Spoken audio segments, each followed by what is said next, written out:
Hi friends, welcome to Indhu's kitchen.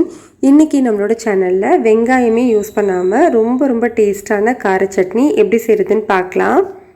இந்த சட்னி இட்லி, தோசை, பூரி, சப்பாத்தியோடு சேர்த்து சாப்பிடும்போது ரொம்ப நல்லாயிருக்கும். கண்டிப்பாக ட்ரை பண்ணி பாருங்கள்.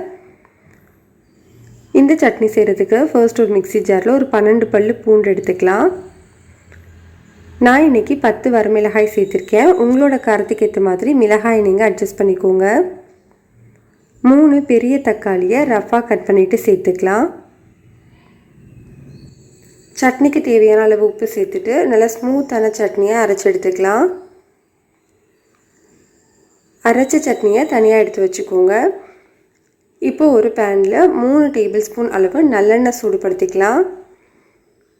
நல்லெண்ணெய் சூடானதுக்கப்புறமா 1/2 டீஸ்பூன் கடுகு, 1/2 டீஸ்பூன் உளுந்தம்பருப்பு, கொஞ்சமாக கருவேப்பிலை, 1/4 டீஸ்பூன் அளவு பெருங்காயத்தூள் சேர்த்துக்கலாம். ஸ்டவ்வை லோ ஹீட்டில் வச்சுட்டு நம்ம அரைச்சி வச்சுருக்கிற சட்னியை ஆட் பண்ணிக்கோங்க. இதில் இப்போ ஒரு 1/4 கப் அளவு தண்ணி சேர்த்துக்கலாம். ஸ்டவ்வை மீடியம் ஹீட்டில் வச்சுட்டு ஒரு 5 நிமிஷம் கொதிக்க வச்சுக்கலாம். இந்த சட்னியோட பச்சை வாசனை சுத்தமாக போகணும். 5 நிமிஷத்துக்கு அப்புறமா நல்லா கொதித்து வந்திருக்கு பாருங்கள். இந்த டைமில் ஸ்டவ்வை லோ ஹீட்டில் வச்சுட்டு இதை ஒரு மூடி போட்டு 5 நிமிஷம் வச்சுக்கலாம்.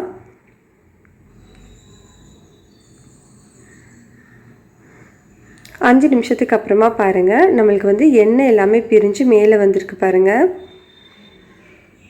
அவ்வளோதான். இந்த சட்னியை நல்லா மிக்ஸ் பண்ணிவிட்டு ஸ்டவ் ஆஃப் பண்ணிக்கலாம். ரொம்ப சிம்பிளான ரொம்பவே டேஸ்டான கார சட்னி ரெடி ஆகிடுச்சு. கண்டிப்பாக இந்த ரெசிபி நீங்கள் ட்ரை பண்ணி பாருங்கள். ரெசிபி உங்களுக்கு பிடிச்சிருந்ததுன்னா லைக் பண்ணுங்கள், ஷேர் பண்ணுங்கள், கமெண்ட் பண்ணுங்கள். மறக்காமல் நம்ம சேனலை சப்ஸ்கிரைப் பண்ணிக்கோங்க. கூடவே பெல் ஐக்கானையும் கிளிக் பண்ணிக்கோங்க.